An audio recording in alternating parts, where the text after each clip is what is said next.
છોટાઉદેપુરની ભારજ નદીના પાણીમાં ફસાયું ટ્રેક્ટર, હાય હાય એ મજબૂરી। લોકો નદીના વહેતા પાણીમાંથી વાહનો લઈ જવા મજબૂર બન્યા છે।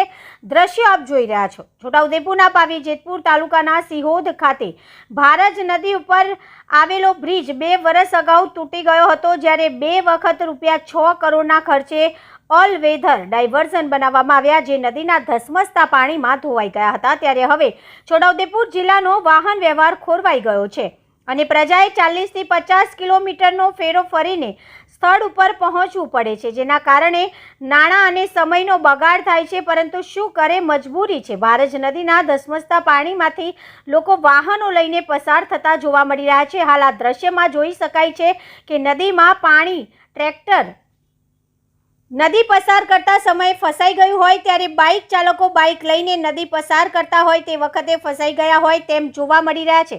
હાલ છોટાઉદેપુરથી બોડેલી જવા અને બોડેલીથી છોટાઉદેપુર આવવામાં માત્ર એક જ બ્રિજ તૂટી જવાથી પ્રજાને પારાવાર મુશ્કેલી પડી રહી છે, જેના કારણે લોકોને ભારે આર્થિક તંગીનો પણ સામનો કરવો પડે છે। પરંતુ મજબૂરી ખાતર સમસ્યાનો સામનો કરવો પડી રહ્યો છે। પાવી જેતપુરની ભારજ નદીમાં પણ પ્રજાએ જનતા ડાયવર્ઝન બનાવ્યું, પરંતુ નદીના પાણીનું વહેણ વધતા તે ધોવાઈ ગયું। જ્યારે હાલ જોખમ લઈને લોકો નદીના પાણીમાંથી વાહનો લઈને થતા ચાલતા પસાર થતા જોવા મળી રહ્યા છે, જે ક્યાં સુધી વ્યાજબી